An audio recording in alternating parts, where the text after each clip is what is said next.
ছোৱালী আছে যি এইবিলাক শিকিবলৈ ইচ্ছা কৰে, কিন্তু সুবিধা নাই। গতিকে আমাৰ এই অঞ্চলত যদিও কোনোবা জেগাত সৰু সুৰা আছে, তথাপিতো এনেকৈ বহল ভিত্তিত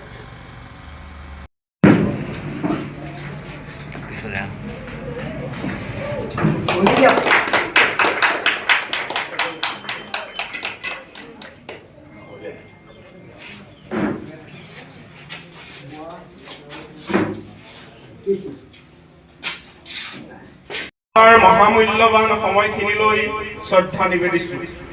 আপোনাৰ কৰ্মনিষ্ঠাই নৱবৰ্ষক দিছে এক প্ৰেৰণাৰ উৎসাহ। 25 আগষ্ট 2024 তাৰিখে গুৱাহাটী শ্ৰীমন্ত শংকৰদেৱ কলাক্ষেত্ৰৰ বাণীকান্ত কাকতি প্ৰেক্ষাগৃহত এছ'চিয়েশ্যন অফ ইণ্ডিয়ান জাৰ্নেলিষ্ট মিডিয়াৰ বিশেষ বঁটা গ্ৰহণ কৰাৰ বাবে আমি অতিশয় আনন্দিত। আপোনাৰ কৰ্মৰাজিত পৰিশ্ৰম আৰু অধ্যৱসায়ৰ বিৰল স্বীকৃতি প্ৰদান কৰি আপোনালৈ যাচিছোঁ আমাৰ সশ্ৰদ্ধা সম্বৰ্ধনাৰ উপাচাৰ। আপোনাৰ অনাগত জীৱন সুখময় হওক, আনন্দময় হওক, তাৰে শুভকামনাৰে বাহনা হিন্দী মহাবিদ্যালয়ৰ হৈ পুতুল ভূঞা অধ্যক্ষ, বাহনা হিন্দী মহাবিদ্যালয়, যোৰহাট, 1/1/2025।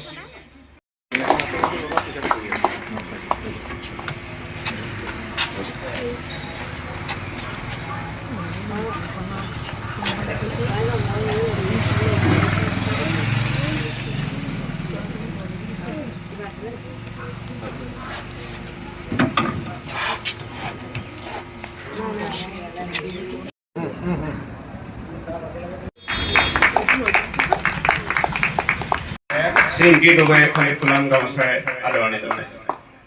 আমাৰ মাজত উপস্থিত আছে ফুলাম গামোচাৰে আদৰণি জনাইছে।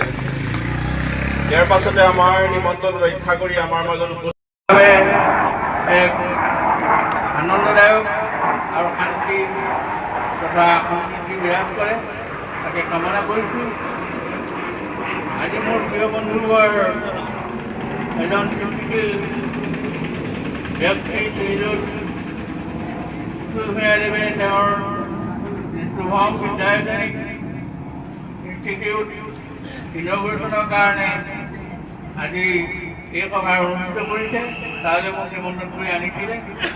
গতিকে মই তেওঁৰ এই প্ৰচেষ্টা মই শলাগ লৈছোঁ, যিহেতু যিবিলাক অভাৱ আমাৰ এতিয়া এই অঞ্চলবিলাকত আছে, ধৰি লওক বিদ্যায়তনিক শুভম বিদ্যায়তনিকত আৰ্ট, ডান্স, মিউজিক ইত্যাদি, আৰু লগতে coaching centre, coaching centre subject math, science, English, Hindi, Assamese আদি এই ছাবজেক্টবিলাকত যিসকল ছাত্ৰ ছাত্ৰী দুৰ্বল, তেওঁলোকে ইয়াত শিক্ষা আহৰণ কৰি পেলাই আগুৱাই যাব পাৰিব। তেওঁলোকৰ জ্ঞানৰ আলোক ইয়াৰ পৰা আহৰণ কৰি আনতো তেওঁলোকে বিলাব পাৰিব। এতিয়াও হোৱা নাই, বাৰু যাই কি নহওক সকলোলৈকে নতুন বছৰৰ বহুত বহুত শুভেচ্ছা জনাইছোঁ। আৰু বিশেষকৈ ইয়াত আমাক আজি মাটি প্ৰাৰ্থী আনি যিটো দায়িত্ব, এটা গধুৰ দায়িত্ব অৰ্পণ কৰিছে আমাৰ অমূল্য ভূঞা নহয় জানো তেখেতৰ নাম? পুতুল ভূঞা ন? অঁ, পুতুল ভূঞা দেৱ, নামটো খেলি হৈছে মোৰো।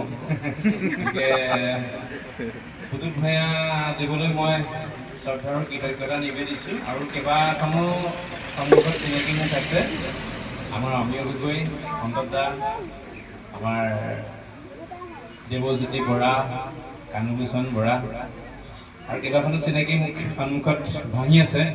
গতিকে কিনো ক'ম, আপোনালোকৰ সহায় সহযোগিতাৰে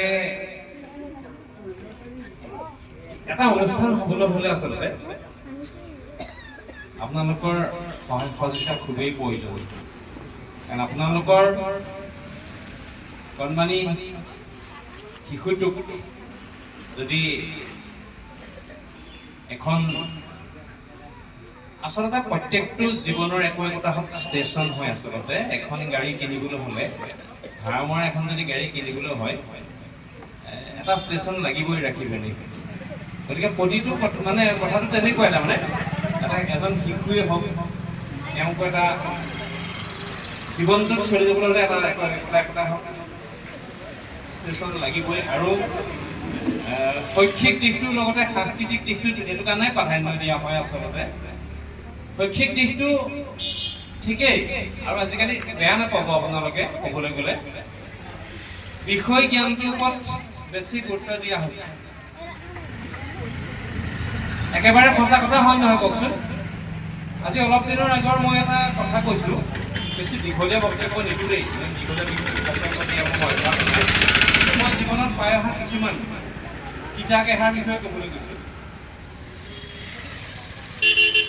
কোৰ্টৰ এটা কাম মানুহজনক লগ কৰিবলৈ মই অফিচলৈ আহিলোঁ অফিচত তেওঁ 3 দিন গৈ অফিচত লগ নাপালোঁ কিন্তু এজনে ক'লে আপুনি এটা কাম কৰিব তেখেতক ঘৰত লগ ধৰক অফিচত আহিলে অফিচত নাথাকে তেওঁ ফিল্ডত থাকে তেওঁ ঘৰলৈ গ'লোঁ স্কুলত আমাৰ যোৰহাটৰ ডিচিটি কলেজত পঢ়ে তেওঁ ছোৱালী আজি 2 বছৰ যিসকলে ওতঃপ্ৰোতভাৱে কায়ে কষ্টৱৰ্তে অনুষ্ঠানবিলাক গঢ় লৈ উঠাইছিলে সেই অনুষ্ঠানবিলাক কালৰ সোঁতত দেশৰ পৰিস্থিতিৰ পৰিপ্ৰেক্ষিতত আজি কিছুমান ম্লান হৈছে যদিও উঠি অহা প্ৰজন্মই এইখিনি হাত ধৰি বৃহত্তৰ অঞ্চলটোক বাহনা অঞ্চলক আগুৱাই নিব লাগিব যাই কি নহওক আমাৰ এই বাহনা তিনিআলিকে কেন্দ্ৰ কৰি ইয়াতো আমাৰ যথেষ্টখিনি শিক্ষানুষ্ঠান হৈছে বিশেষতঃ বাহনা বালিকা বিদ্যালয় বাহনা আমাৰ কোপাৰেটিভখন আপোনালোকে জানে বিগত দিনত আমি ইয়াত কিমান কি পাইছিলোঁ আজি আমি কিমান পাবলৈ সক্ষম হৈছোঁ যাই কি নহওক এইবোৰ অশেষ পৰিশ্ৰমৰ বিনিময়ত প্ৰতিষ্ঠা কৰা হৈছিলে ইয়াত ভালেখিনি অনুষ্ঠান বাহনাত এখন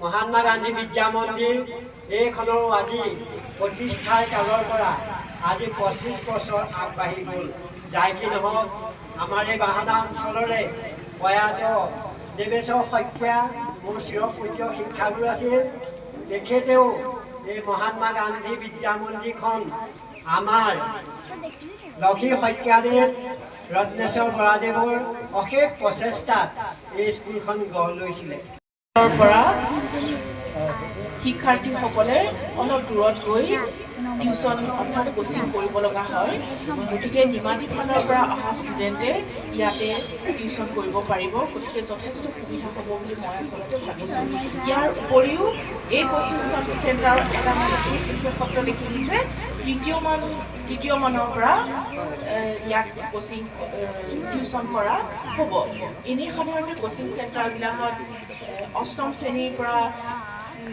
দ্বাদশ শ্ৰেণীলৈকেহে আচলতে কোচিং চেণ্টাৰবিলাক থাকে কিন্তু এইটো এটা হৈছে সুন্দৰ পদক্ষেপ আমাৰ বিদ্যালয়খনতে প্ৰাইমেৰী শাখাৰ যিহেতু পুথিমৰা বিদ্যালয়খন 2022 চনত আমাৰ বিদ্যালয়ত জাপি দিয়া হৈছে গতিকে তাত আমাৰ LP ছেকশ্যনৰ বহুত শিক্ষাৰ্থী আছে যিখিনি আমি ধৰক বিদ্যালয়ত ধুনীয়াকৈ শিক্ষাদান কৰিলেও ঘৰত আচলতে দেখুৱাই দিয়া মানুহৰ অভাৱ তেওঁলোকৰ ধৰক গাৰ্জেনেও ইমানকৈ তাৰমানে শিক্ষাৰ লগত ইমান বিশেষকৈ জড়িত নহয় গতিকে এনেকুৱা এটা প্ৰতিষ্ঠানত যদি আহি তেওঁলোকে অকণমান দুটা কথা শিকিব পাৰে বিদ্যালয়ৰ ছুটিৰ পিছত তেতিয়া হয়তো যথেষ্ট উপকৃত হ'ব তাৰ লগতে এই সুষম একাডেমিক চেণ্টাৰত যিহেতু আৰ্ট আৰু অন্যান্য কিছুমানৰো শিক্ষাদান কৰা হ'ব সেইটো এটা সুন্দৰ পদক্ষেপ কিয়নো ল'ৰা ছোৱালীয়ে আৰ্ট শিকিবৰ কাৰণে বেছি দূৰলৈ যাবলগীয়া নহ'ব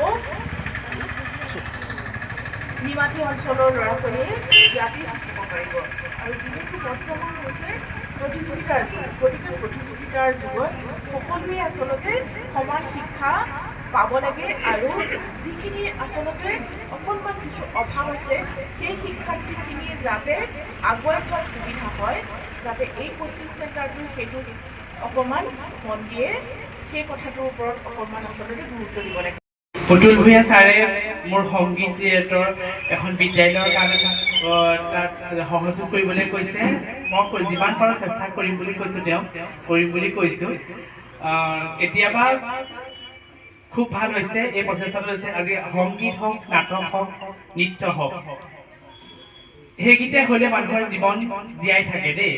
মই ভাবোঁ সংগীতে যেনেকৈ মানুহ জীয়াই ৰাখে, নৃত্যও মানুহ জীয়াই ৰাখে, নাটকেও মানুহ জীয়াই থাকে। নাটক হৈছে মানুহৰ জন্মগতৰ পৰা মৃত্যুলৈকে এখন নাটক। আমি পৃথিৱীত যেতিয়া আহোঁ এখন নাটকেই কৰি থকা হয় সদায়। ঘৰত উঠা বহা পৰা খোৱা বোৱালৈ সদায় নাটকেই কৰি থকা হয়। নৃত্যই হ'লেও কিছুমান এনেকুৱা সেইখিনি বস্তুকে নৃত্যৰে প্ৰকাশভংগী দেখুওৱা হয়, মুদ্ৰাৰে দেখুওৱা হয়। কিন্তু সংগীত এটা মনোৰঞ্জন, যি আমি সংগীত শুনি মন পালে কিবা মনোৰঞ্জন, কিছুমান কেঁচুৱা সোমালাবলৈ আমি সংগীত গাওঁ, সংগীততে আমি প্ৰাৰ্থনাও কৰোঁ, সংগীততে আমি সকলো কামেই কৰিব পাৰোঁ। যেনেকৈ ক'ৰবাত কিবা এটা মনটো খুব বেয়া লাগিছে, নিজামনে আমাৰ গান এটা শুনিয়ে আমাৰ ভাল লাগে, তেনেকুৱা এটা সংগীত। আৰু নৃত্য হৈছে কেতিয়াবা কিবা খুব বেয়া লাগিছে, কিবা নৃত্য মনোৰঞ্জন কাৰোবাক চায়ো ভাল লাগে, তেনেকৈ সকলো খুব ভাল লাগিছে। কটুলে এটা নতুন প্ৰচেষ্টা লৈছে, খুব ভাল লাগিছে। তাত মই সহযোগ কৰিম বুলি আপোনালোকক প্ৰতিশ্ৰুতি দিছোঁ। সকলোকে মোৰ ফালৰ পৰা নৱবৰ্ষৰ হৈছে জ্ঞাপন কৰি মোৰ চমু বক্তব্য ভাল পাইছোঁ। মই দিনেৰে কিমান ক'ম, ৭৬ বছৰ আজি এদিন মোৰ। মই মেৰেলি যোৱা মানুহটোৱে আমাৰ বৰাৰ আজি বিহু গীতটো মই শুনিবলৈ পাই মই যেন অকণমান প্ৰাণ পাই আছিলোঁ। মই জয়তে সেইকাৰণে মোৰ আৰ্থিক কথাকেইটা মই ক'ব খুজিছোঁ। মানুহে জীৱনটো কাৰ্যনিৰ্বাহ কৰে সৰ্বসাধাৰণভাৱে প্ৰাপ্তিৰ কাৰণে। মই কালিৰে পৰা যিকেইটা প্ৰাপ্তি পালোঁ বা পৰহিৰে পৰা যিকেইটা প্ৰাপ্তি পালোঁ, সেই প্ৰাপ্তি পাবৰ কাৰণে অনুষ্ঠানটোৰ যে এটা অৰিহণা থাকিব, মই তাকে আজি ব্যক্তিগতে অনুভৱ কৰিছোঁ। তাৰ দ্বাৰা মই ভাবোঁ আমাৰ এই অঞ্চলৰ ছাত্ৰ ছাত্ৰীসকলে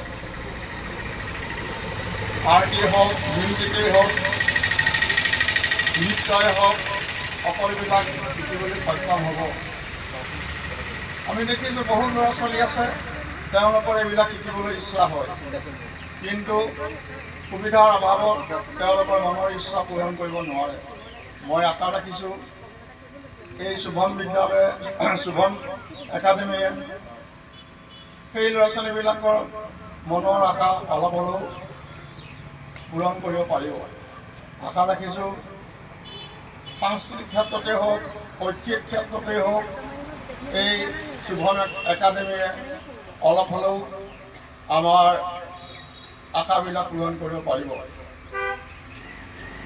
আৰু দিলীপ বৰা ছাৰ মোৰ অতি নমস্য ব্যক্তি, মোৰ ৰাজনৈতিক জীৱনৰ, মোৰ সামাজিক জীৱনৰ এগৰাকী শুভাকাংক্ষী, এগৰাকী ক্ৰীড়াবিদ, ক্ৰীড়া সংগঠক, মোৰ অতি আপোন মোহন বৰা ডাঙৰীয়া আজি সভাপতিত্ব কৰি আছে। ইয়াত উপস্থিত থকা প্ৰতিগৰাকী নমস্য জ্যেষ্ঠ ব্যক্তিসকল, আমাৰ দিৱজিত সঞ্জয় ক্ষেত্ৰ মুখ্য কৰি ইয়াত উপস্থিত আমাৰ শুভাকাংক্ষীসকল, মই নিজকে গৌৰৱবোধ কৰিছোঁ। মই আশা কৰিম এই অনুষ্ঠানটোৰ যোগেদি এই অঞ্চলৰ নতুন ল'ৰা ছোৱালী, আমাৰ ল'ৰা ছোৱালীবিলাকে স্কুলৰ শিক্ষাৰ উপৰিও যাতে মাক বাপেকে আজিকালি ল'ৰা ছোৱালী গঠন কৰিবৰ কাৰণে ৰাতিপুৱাই বিদ্যালয়লৈ নি যেনেকৈ বিদ্যালয়ৰ সন্মুখত ল'ৰা ছোৱালী ছুটি নোহোৱাকৈ ৰৈ থাকে, ঠিক তেনেদৰে ইয়ালৈ আহি তাৰিখত যাতে বহু নিজৰ ল'ৰা ছোৱালীক আজিকালি বিভিন্ন প্ৰতিভা, খেলা ধূলা, শাৰীৰিক ব্যায়াম, সংগীত, আমাৰ আৰ্ট আদি কৰি বিভিন্ন শিক্ষা দিয়ে, যাতে ল'ৰা ছোৱালীয়ে অনাগত দিনত ভৱিষ্যত জীৱনত এক মানুহ হিচাপে থিয় কৰিব পাৰে। আৰু সেইটো অত্যন্ত ইয়াত প্ৰয়োজন আছিলে। আৰু মই বিশেষভাৱে আমাৰ ইয়াত যিসকলে আজি সহযোগিতা কৰিলে মই ধন্যবাদ জনাইছোঁ। মই দীঘলীয়া নকৰোঁ। মই কালি ইয়াত আশা কৰিম ভৱিষ্যতে এই অনুষ্ঠানটোক আমি সকলোৱে, মোৰ লগতে ময়ো ব্যতিক্ৰম নহয়, মোৰ লগতে সমাজৰ এগৰাকী শুভাকাংক্ষী হিচাপে, অনুষ্ঠানটোৰ শুভাকাংক্ষী হিচাপে যাতে এই অনুষ্ঠানটোক আগবঢ়াই নিব পাৰোঁ, তাৰ কাৰণে কোনোদিন মই নিজে ত্ৰুটি নকৰিম। আৰু আশা কৰিম এই অনুষ্ঠানটোৰ জৰিয়তে যাতে আমাৰ নতুন ল'ৰা ছোৱালীবিলাকে যিসকলে ইয়াত কোচিং ল'বলৈ আহিব, এইবিলাকে এই বিদ্যালয়ৰ টিচাৰ ক্লাছৰ উপৰিও ইয়াত নিজৰ নিজৰ আজি মেথছ ইংৰাজীকে আদি কৰি বিভিন্ন শিক্ষা ছায়েন্স ইয়াত পঢ়িবলৈ আহিব তেওঁলোকে আৰ্ট শিকিবলৈ আহিব নৃত্য শিকিবলৈ আহিব যিসকলে ইয়াত টিচাৰে তেওঁলোকক শিকাব তাৰ যোগেদি তেওঁলোকে যদি মাক বাপেকৰ মুখত হাঁহি বিৰিঙাব পাৰে সমাজখনত যদি হাঁহি বিৰিঙাব পাৰে তেতিয়াহ'লে এই অনুষ্ঠানটোৰ সাৰ্থকতা আহিব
সকলোৰে বাবে এটা বছৰৰ শুভকামনা সকলোৱে কৰে মই প্ৰথমতে আপোনালোকৰ চেনেলৰ যোগেদি সকলো অসমবাসী তথা বিহাৰবাসী ৰাইজক শুভকামনা জনাইছোঁ নতুন বছৰৰ বাবে আগতীয়াকৈ মাঘ বিহু উপলক্ষেও শুভেচ্ছা জনাইছোঁ শুভম নামেৰে যি বাহনা তিনিআলিত অতি প্ৰয়োজনীয় এটা শৈক্ষিক কেন্দ্ৰ বিভিন্ন ধৰণৰ শিক্ষা দিব পৰাকৈ তাত আমাৰ ক্লাছৰ ওপৰত তাত ক্লাছ ল'ব পৰাকৈ ইয়াত নৃত্য শিল্প শিকাব সংগীত শিকাবলৈ নৃত্য শিকাবলৈ আমাৰ যিটো আৰ্ট শিকাবৰ কাৰণে ড্ৰয়িং শিকাবৰ কাৰণে আদি কৰি বিভিন্ন ধৰণৰ শিক্ষাৰে যাতে আমাৰ উঠি অহা প্ৰজন্মক গঢ়ি তুলিব পাৰে তাৰ বাবে আজিৰ তাৰিখত এটা শুভম নামেৰে এটা শৈক্ষিক কেন্দ্ৰ স্থাপন হৈছে আৰু আজি নিমন্ত্ৰণক্ৰমে আহি ইয়াত উপস্থিত থাকি আমাৰ